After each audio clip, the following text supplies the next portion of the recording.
Hello students, आज हम लोग बात करेंगे टू बॉडी ऑसिलेटर का। Two body oscillator means what?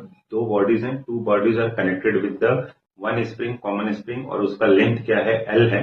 और जब हम इसमें फोर्स अप्लाई करेंगे तो ये क्या करेंगे? ऑसिलेट करना स्टार्ट कर देंगे।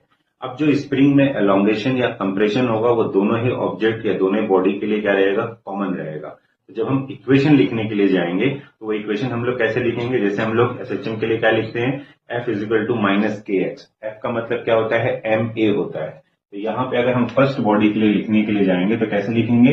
This is m1 d2 x1 dt2 is equal to minus के X and m2 is equal to d2 x2 dt2 is equal to what? Minus के एक्स। लेकिन ये क्या रहेगा? प्लस होगा।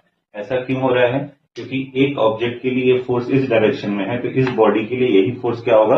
अपोजिट डायरेक्शन में। तो साइन विल चेंज, लेकिन हमारा इस तरीके से काम आएगा। और ये जो x है, that x is the elongation will be common for both the bodies.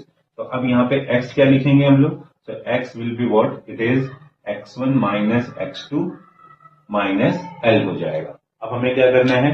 इन दोनों को सिंप्लीफाई करना है और फिर हम लोग क्या करेंगे? टाइम पीरियड फाइंड आउट कर लेंगे।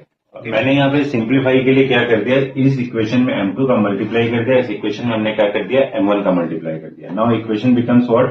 m1 m2, ये निकल के आएगा। अब इन दोनों इक्वेशन का मैंने डिफरेंस लिखा और इक्वेशन ये निकल के आ जाता है। ठीक है, ये वाला जो पार्ट है that is very important. This part is nothing but ये बता रहा है कि this is relative acceleration of the two bodies.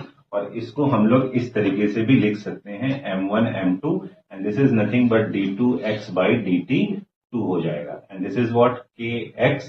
और ये जो m1 m2 है मैं इसको यहां लिख देता हूं और यहाँ पे इस m1 m2 upon m1 m2 को एक नया क्वांटिटी बोलते हैं, that is nothing but represented by mu, जिसका नाम होता है reduced mass. And this is what? Acceleration. And it is satisfying the क्या? एसएचएम का कंडीशन। दिस इज माइनस के एक्स हो गया।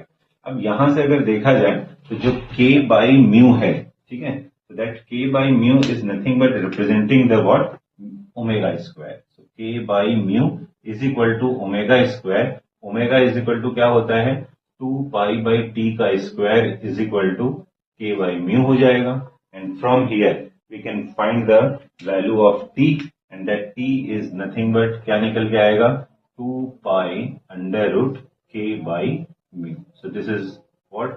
It is the time period of the two body oscillators.